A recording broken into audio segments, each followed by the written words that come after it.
Pinagpapaliwanag ng Land Transportation Office ang mga driver ng nahulikam at viral na pangangarera sa highway sa Kawayan, Isabela. Nakatutok si Mariz Umali.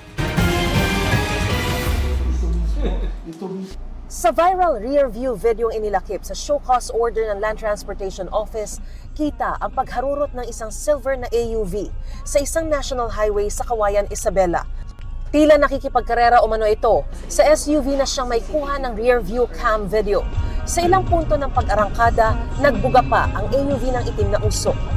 Hawak na rin ng LTO ang dashcam naman ng AUV na kasama niya sa pangangarera. Kapwa sila inisyuhan ng LTO ng show cause order para ipaliwanag kung bakit hindi sila dapat sampahan ng reklamong reckless driving at kung bakit hindi dapat suspindihin o kansilahin ang kanilang lisensya. They were driving at a speed that is not normal. They were weaving in and out of traffic. So that can be tantamount to reckless driving. Sa inisyal na pagsisiyasat ng LTO, lumalabas na hindi ito ang unang pagkakataong na-issuehan ng show cause order ang AUV. Early this year, meron na siya na show cause order for reckless driving. Itinakda ng LTO ang pagdinig sa May 13. Dito inuutusan ng LTO ang mga rehistradong may-ari ng dalawang sasakyan na iharap ang mga driver nito noong panahong nakuna ng mga video ng pagharurot. Kailangan muna raw nilang isuko ang kanilang mga lisensya. Nakalarma na rin ang mga rehistro ng kanilang sasakyan. Ibig sabihin, hindi nila ito pwedeng ibenta o ilipat sa ibang may-ari habang inimbestigahan. Sakaling mapatunayang may sala, Yung driver, it will range from revocation of license and suspension to disqualification to apply for a dual license ranging from 2 to 4 years. Yung may-ari ng sasakyan naman can face zero penalty. hindi rin lusot ang sasakyang nagbuga ng itim na usok. May penalty fine yun, 5 to 15,000. Depende din kung ilang beses na penalized. Para sa GMA Integrated News, Mariz Umali, nakatutok, 24 oras. Idiniin ng public relations firm na Infinitas Marketing Solutions na wala silang iligal na ginagawa sa gitna ng pahayag ni Senador Francis Tolentino na maaari silang kasuhan ng treason. Humarap kahapon ang mga opisyal ng Infinitas sa pagdinig ng Senado kaugnay ang alegasyong nag-ooperate ito ng troll farm sa Pilipinas para po sa China. Sa isang press conference kanina, itinanggi ito ng kumpanya at sinabing dapat daw maging mas maingat si Tolentino sa kanyang pagbibintang dahil nakakaapekto na ito sa mismong relasyon ng China at Pilipinas. Hinihinga namin ng reaksyon si Tolentino kaugnay nito. Well, it is his duty. We have, of course, we respect his duty being a senator of this republic, but a bit circumspect, and we have legitimate, or we have other right agencies must have handled this case, like our Department of Foreign DFA. So right now we are not thinking of filing a case. We still have to go through it and review our action collectively. Yesterday's Senate hearing was supposed to be a venue for truth, but I was told over and over that I would only deny everything. Yet, I was not even given a fair chance to explain or speak for myself.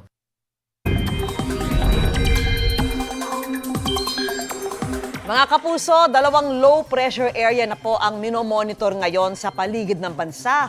Una riyan ang LPA na ilang araw nagpaulan at huling namataan 415 kilometers kanluran ng Abukay, Bataan. Ayon po sa Pag-asa, papalayo naman yan at wala ng epekto sa bansa. Ang isa pang LPA ay nasa 190 kilometers east-northeast ng Borongan, Eastern Samar. Sa ngayon, mababa ang tsansa nitong maging bagyo pero mararanasan na ang direktang epekto sa ilang bahagi ng Visayas at Mindanao.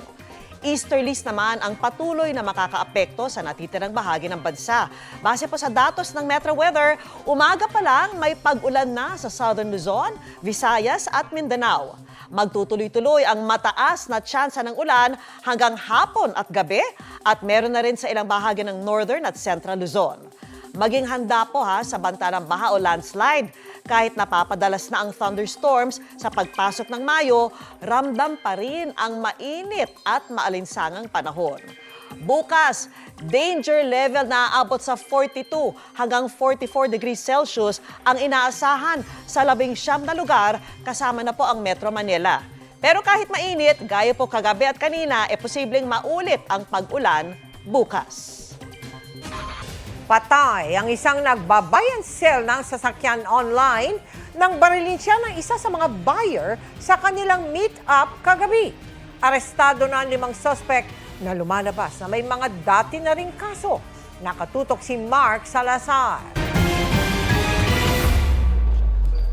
Sa 3 barel at 5 suspect natapos ang buhay ng isang nagba-buy and sell ng sasakyan online.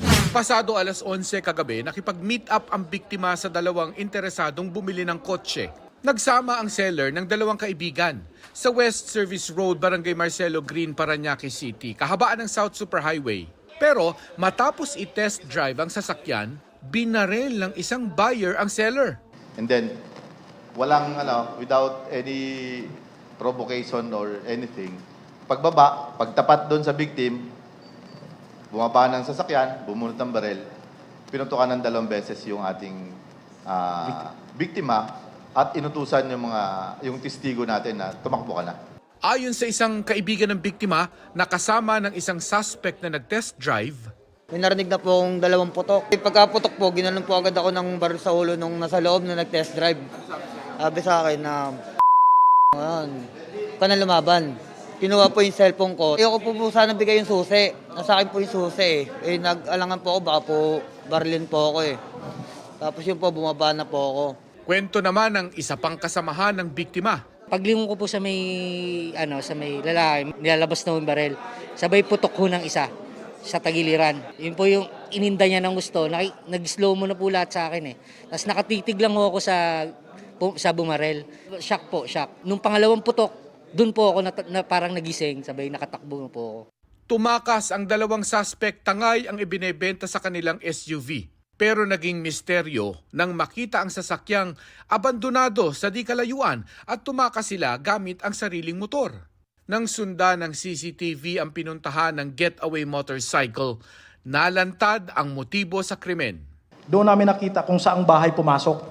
Yung motorcycle, doon namin nahuli yung 3 involved in illegal possession of firearms and illegal drugs. Position area pala yung napasok namin. Ito pong grupo na to ay isang gun for hire and they admit na may mga previous participation sila. May warrant po yung suspect, yes, sir. yung hitman. 16 at saka 17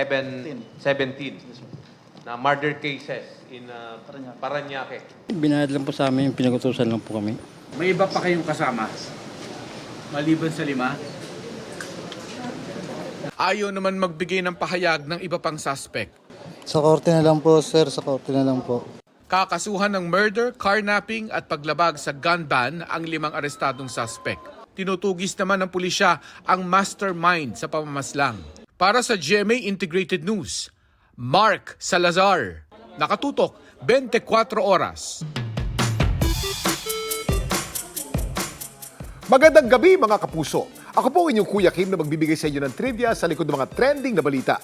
Tiyak mas lalong tatamis ang palitan ng I do ng bride at groom kung ganitong cake ang handa nila sa kasal. Napalamutian kasi ito ng sumasayaw ng gummy bear at pinapagana ng nakakaing baterya. Anong paandar ito? Sa wedding cake na ito, tila nag-isang dibdib ang robotics at culinary expertise. Ang cake toppers kasi nito, mga sumasayaw na gummy bears na gawa sa gelatin. Habang ang LED candles nito, pinapagana ng edible o nakakaing baterya. Ito ang RoboCake na dinevelop ng mga researchers, pastry chefs at food scientists mula Switzerland at Italy. They have inner tubes that can be pressurized by a pump so that the bear will tend to move in desired direction. For example, the necks will move up and down and the arms will move so that the 2 bears hug each other. We demonstrated the first edible rechargeable battery with a casing which is made completely with chocolate. Dahil pinalitan ng mga traditional electronics sa wedding cake na ito, maaari daw nitong maresolba ang 40 million tons ng electronic waste kada taon. Habang ang consumable parts naman ito, maaaring makatulong sa pagpapababa ng food waste. Kuya Kim, ano na? Nakasanayan na natin ang mga wedding cake kulay puti. Sinasalamin kasi nito ang purity o pagiging dalisay ng bride. Pero alam niyo ba kung sinong nagpauso ng puting kulay na ito? Yan ay si Queen Victoria. Sa kasal niya kay Prince Albert noong 1840, puti ang napili niya kulay ng cake. Dahil napakamahal noon ng mga puting sangkap gaya ng asukal at harina, ang puting wedding cake naging status symbol.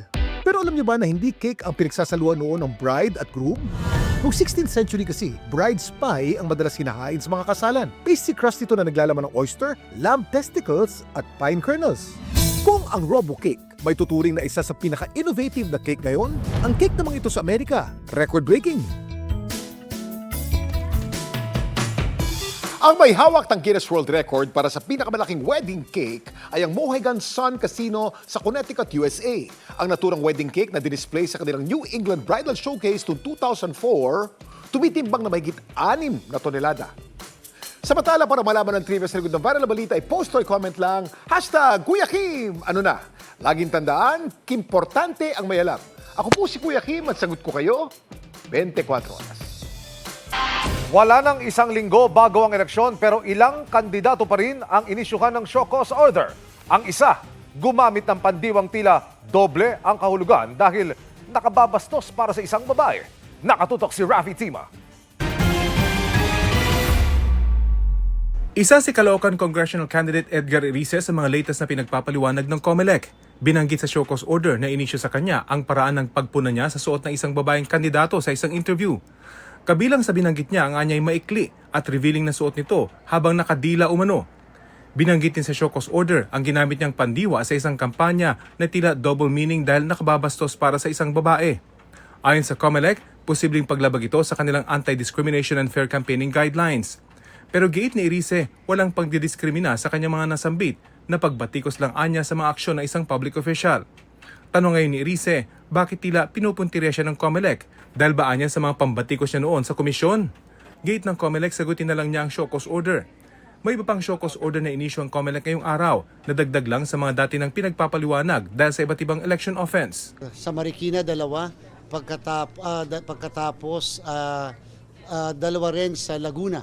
Ito ay nilabas po ng Committee on Kontrabigay. Karamihan ay para sa aligasyong vote buying at abuse of state resources. Ilang partnership naman ang nilagdaan ng COMELEC tulad ng kasunduan nito sa Bureau of Internal Revenue o BIR.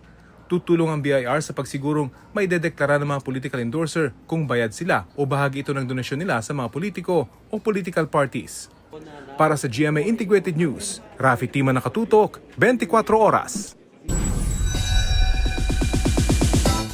Road to 30 strong years na ang longest-running gag show sa bansa na Bubble Gang.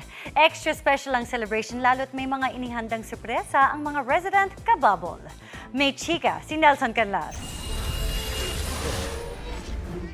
Ang longest-running gag show sa bansa na Bubble Gang, 3 dekada nang naghahatid ng saya at katatawanan.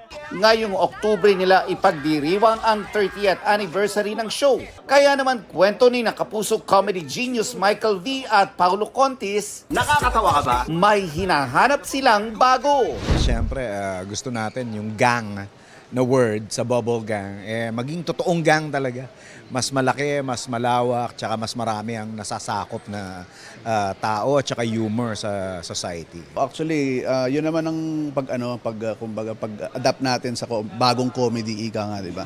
We're looking for new talents na dalawang ways yan eh. May matututunan kami for sure. At the same time, matuturuan namin din sila nung Bubble Gang way of comedy, ika nga. So it's one way of making sure na ang Bubble Gang will last.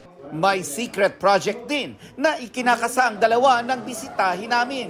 At dahil ilang araw na lang, eleksyon na. Paalala ni Bitoy at Paulo, hindi comedy ang pagpili ng susunod na leader ng bansa. Kailangan lang tayo maging matalino at wag magpapadala sa mga mga pangakong napako na dati.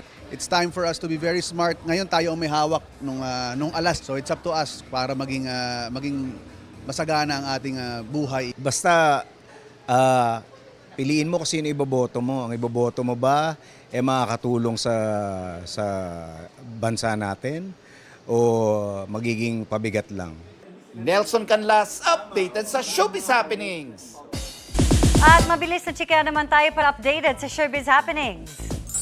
It's a special night para kay Matt Lozano dahil sa premiere night ng kanyang pelikula na The Last Goodbye. All out ang support sa kanya ng kapwa sparkle artist tulad nina Anton Vinzon at ilang members ng Cloud7. Simula bukas mapapanood na sa mga sinihan nationwide ang The Last Goodbye. Bago ang send-off ni Miss World Philippines Krishna Gravides, ngayong araw nagpasample muna siya kahapon ng kanyang intro sa gagawing pageant sa India. Already ng araw ang ating pambato sa Coronation Night sa May 31.